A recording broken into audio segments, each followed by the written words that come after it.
Le constraint layout, je voulais le présenter un peu tout seul parce qu'il est un peu différent des autres. Donc, la manière de le faire, il va se faire moins par le XML, que je vais vous montrer ce qui en est directement. Donc, on a la présentation, c'est un des petits derniers arrivés. Donc, la version 2.2 d'Android Studio permet de l'utiliser. Donc, ça donne une plus grande flexibilité, si on veut, pour l'affichage.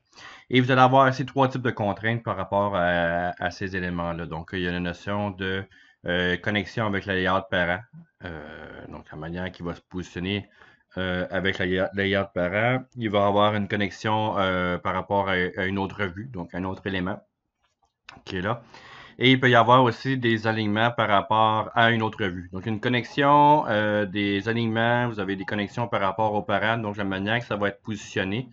Donc, c'est la manière que ça fonctionne. Et pour pouvoir l'utiliser, donc, la notion de l'API 23 et plus. Donc, c'est vraiment dans les derniers API. Donc, on est rendu à l'API 26.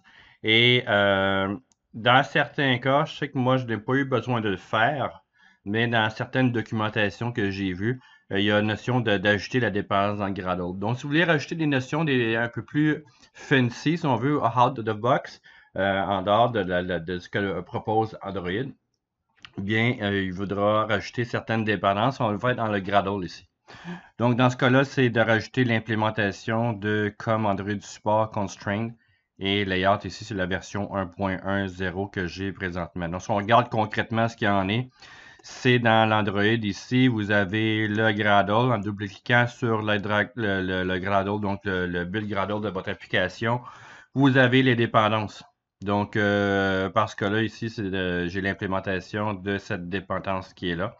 Donc, vous avez d'autres dépendances et vous pouvez même en rajouter. Donc, dans certains cas, là, si vous voulez faire des effets un peu plus spéciaux qui sont out of the box, donc comme je vous dis, en dehors de ce que propose Android Studio de base, ben, vous allez devoir rajouter des notions de dépendance à l'intérieur de votre Gradle. Donc, ça, c'est un peu l'utilité aussi du Gradle qui est là.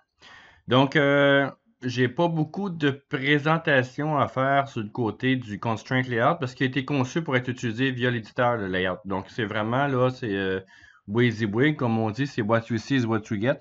Donc, c'est la notion de... donc, ici, j'ai changé dans l'activité, je suis revenu au mode Constraint. Oh, j'ai une erreur ici.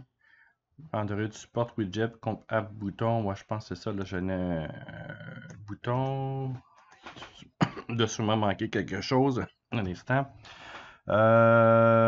Missing constraint attribute. Ok, bon, c'est ça. Il manque les attributs de contrainte qui ici. Donc, c'est des notions de contraintes qui peuvent être ajoutées. Et la notion aussi de DP, c'est par rapport, j'ai retrouvé la formation DP, c'est par rapport à la résolution. Donc, c'est 115, je ne pourrais pas l'expliquer précisément, là, mais c'est par rapport à la résolution de l'écran, c'est de... je peux pas j'ai pas l'acronyme directement, mais 115, c'est sur une résolution plus petite ou plus grande, ça va changer. Donc, c'est la notion de distance de résolution d'écran qui est là. Donc, j'ai mes boutons. Donc, évidemment, dans le design, ce que je peux vous montrer aussi dans la notion de design, ben, j'ai rajouté le côté blueprint. Donc, à droite, vous pouvez voir comment les éléments vont se faire. C'est peut-être utile aussi quand on veut rajouter des notions de plain text, par exemple, à l'intérieur de ça, mais je peux au moins voir la dimension de la boîte. Donc, dans certains cas, il n'y a pas tout le temps une ligne. Là, si je fais un text view, ici, ben, je peux voir au moins sa dimension de A à Z, même si le texte ne continue pas là, de plus loin, quoique j'ai des bordures ici, mais en tout cas. Et c'est la manière que le constraint va fonctionner. Donc, si je mets ces éléments-là, vous allez avoir les absolus, donc ancrés à des résolutions d'écran directement. Vous avez... il va gérer toutes ces notions de contraintes ici. Bon, je pense qu'il y a encore une fois la notion de contrainte qui n'a pas été faite. Mais je vais continuer pareil. Et dans cette notion-là, c'est des éléments. Donc, je pense que je pourrais rajouter... Je vais enlever tout ça, tiens. On va repartir du début. Là, justement, le fait de modification, j'ai l'impression qu'il n'a pas aimé. Et dans le design, donc, j'ai rien. Et si je rajoute un bouton, par exemple, ici, et un deuxième bouton, j'ai l'impression qu'il va le faire comme il faut. Voilà. Ah non, il y a encore une notion de contrainte ici. Il y a des time position. Ok. La vue n'est pas encore contrainte, donc sûrement qu'il doit manquer un élément au moins. Peu importe, là, c'est quand vous faites par défaut votre nouvelle activité. Quand vous prenez, mettons, les nouvelles les nouveaux layouts, autrement dit, quand vous faites votre nouvel élément, il va rajouter par défaut la notion de contrainte. Donc, c'est sûrement une petite niaiserie là, qui manque dans le bout de code ici, mais j'ai tellement modifié le code là, que j'ai l'impression que j'ai perdu un peu d'informations. Quoi que je pourrais m'en faire un nouveau layout ressource file ici, dire ce que je veux comme élément et l'orientation, choses comme ça, et je pourrais m'en faire un nouveau. Donc, dans la notion du layout, ce que je vais vous montrer là-dedans, ce qui est intéressant, c'est que si vous voulez aligner, par exemple, deux éléments, un à côté de l'autre, soit que vous le faites comme ça et vous avez la notion de petite barre, là. Si vous regardez, ça s'aligne. Vous avez accès à des éléments donc d'alignement aussi par rapport au centre. Donc, je préfère une notion d'alignement par rapport au centre pour le texte. Et ce qui est intéressant là-dedans, c'est que si, mettons, je veux avoir ce bouton-là, la base du bouton ici, et lui qui va s'aligner là-bas, ben, je peux faire un alignement, et voilà, c'est déjà fait. Donc, il est déjà accroché. Peu importe si je descends en principe, lui, il va-tu me laisser faire? Non, il ne veut pas. Et si je descends le parent, c'est ça.